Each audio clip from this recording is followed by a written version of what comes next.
I found this record by accident when I was trying to free up memory on my phone. He constantly complained, "Not enough space," although I almost did not shoot anything. In the settings, the most space was occupied by voice memos, 2.7 gigabytes. I froze. I haven't used a voice recorder in years. I opened the program and saw dozens of files.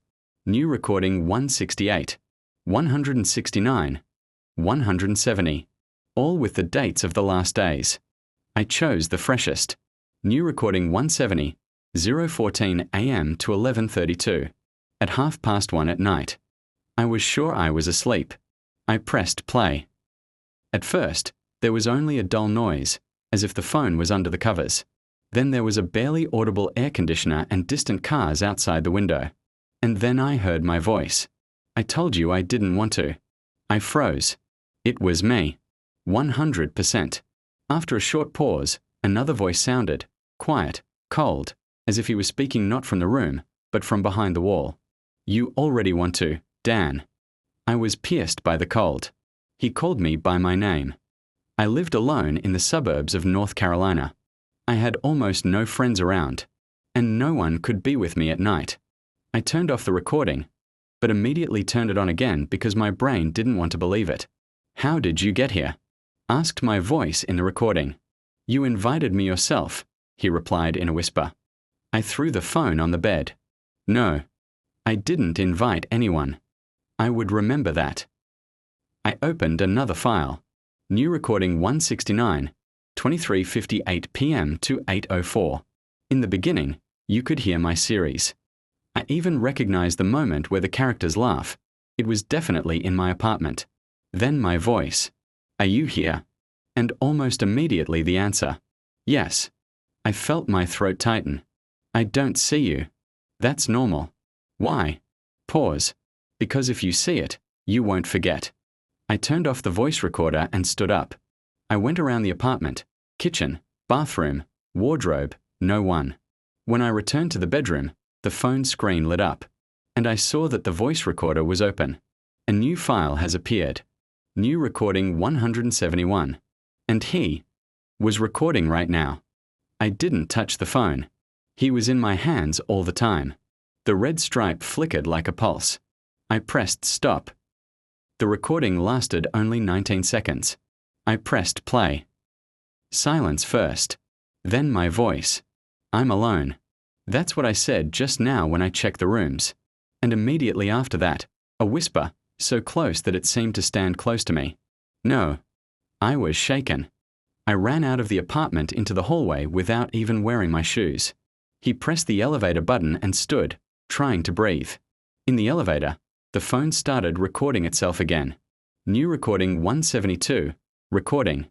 I stopped him on the first floor, ran out to the parking lot and pressed play. The noise of the elevator, my breath, and suddenly, a voice that I have not heard before. Low, rough. He's coming out.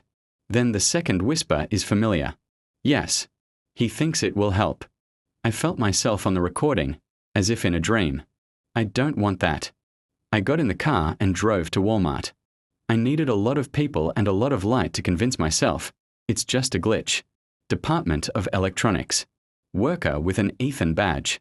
I showed him the recordings and let him listen. His smile disappeared after the first whisper. "Is that really your voice?" He asked quietly. "Yes." But I didn't write it down. Ethan gave the phone back, as if he was afraid to touch it. "Maybe." "Someone next to you?" "No one," I said. And at that moment the phone vibrated. He was recording himself again. New recording 173. I stopped him. 12 seconds. I pressed play. The noise of the store, footsteps, and Ethan's voice. I don't know what it is, but it sounds like someone is next to you. But that wasn't the worst part. I rewinded to the beginning. The recording began a few seconds before Ethan said these words. And in the first seconds, when he had not yet spoken, I heard a soft whisper. "He won't help you." I left Walmart, got into the car, and drove to a motel on the outskirts. Cheap, with a vacancy neon sign. I rented a room for the night, closed the door, checked the lock several times and decided to do the only thing that made sense. Reset the phone to factory settings. I erased everything. Didn't sign into iCloud. Did not restore backups. Voice memos became empty. No record. I even laughed with relief. Lay down on the bed. For the first time in a day, I thought I could fall asleep. But the dream did not come. The phone vibrated. I opened my eyes. The screen was glowing. The voice recorder was opened by itself. And there was one record. Untitled. Time, midnight. And he recorded. I pressed stop. 6 seconds. I pressed play. Silence. My breath. And then a whisper. We are not done. I stood up and shouted into the empty room. Who are you? The answer did not sound in the room. It sounded from the phone. You already know. And then new files appeared in the list. One by one, as if they were added just now. I opened one. And I heard myself. My voice was calm, even, as if I was recording an instruction. If you're listening, you don't remember again.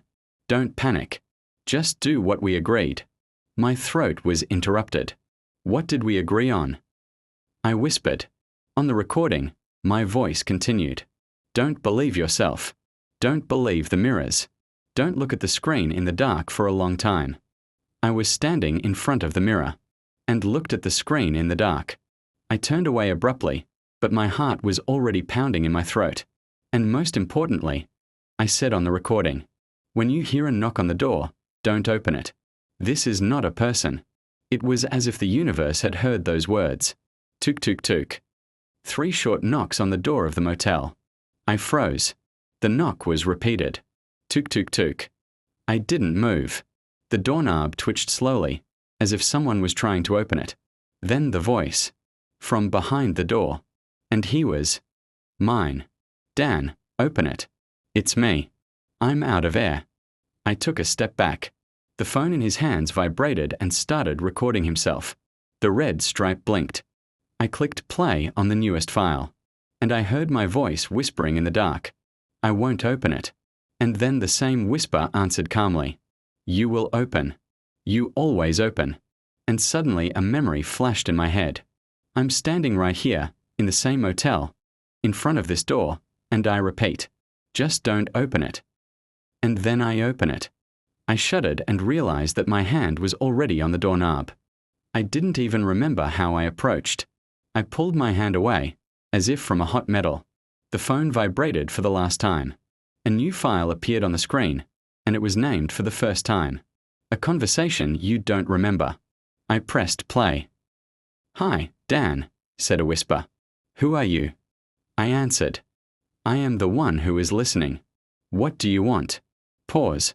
You already gave it to me. I didn't give anything. Quiet laughter.